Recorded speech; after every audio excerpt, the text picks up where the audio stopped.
All right, guys, this video's got two parts. So it has to do with athletes, and then it has to do with your life beyond athletics when sports is over. These are two common mistakes that I see that I think can alter your life in an extremely positive way or a negative way. I'm not even sure that's the correct term, negative, but you will certainly be weaker, and that is no advantage.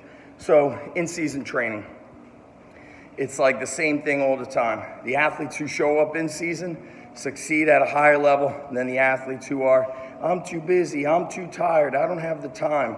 I mean, you even see athletes from the same school, some of them show up in season and some of them don't. They're on the same exact practice schedule. They could carpool, they could get rides, but some let that little bit of fatigue, that little inner voice become the big voice and become the boss. And then they decide, you know what? I'm not going to do it. And they miss 1 week, and 1 week becomes 2 weeks, becomes a month, and now you got to start all over again. And now you lack the confidence to battle when it really counts. You'll win when you're supposed to win, but when it really counts, more often than not, you will lose. Certainly, there's going to be outliers.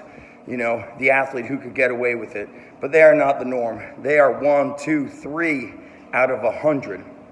Now, next part, what happens after sports?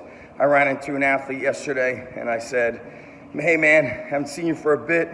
You keeping up with lifting? Not really, you know, sports are over, so no reason to lift. And you know what I thought to myself? I failed. I failed as a coach.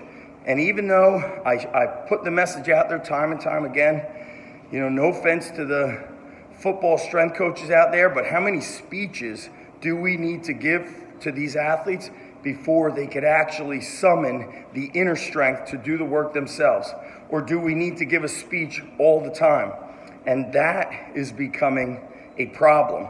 And so when athletics are done, you move into the phase of training for life. You continue to work hard. You squat, you sprint, you bench, you row, you do your calisthenics, you eat strong foods.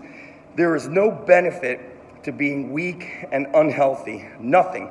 And I remember late teenage years, 20, 21, being at Diamond Gym, and I remember this guy Carlo, he was a bodybuilder, and then he was out of his bodybuilding phase, and he ran a business. I don't even know what the business was, but he says, Zach, when I go into these business meetings, I kill these guys. He's like, just showing up, looking fit, strong, healthy. He's like, it gives off an energy and a vibrance where you command the meeting room, you command the office room. He's like, I have so much energy because of the lessons I've taken from bodybuilding and applied them to life and business.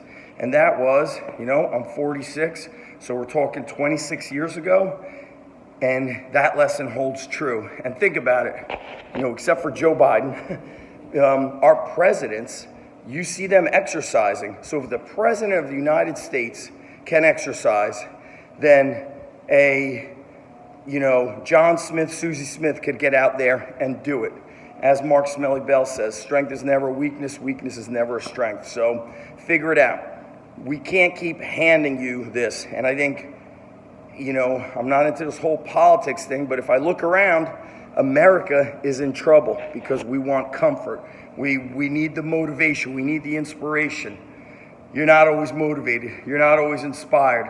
And the things that you do in the early years of your life can have a very profound, either in a positive or a negative way, on your life, your health. So get into the habit of always being strong. That's all I got. ZachStrength.com. Peace.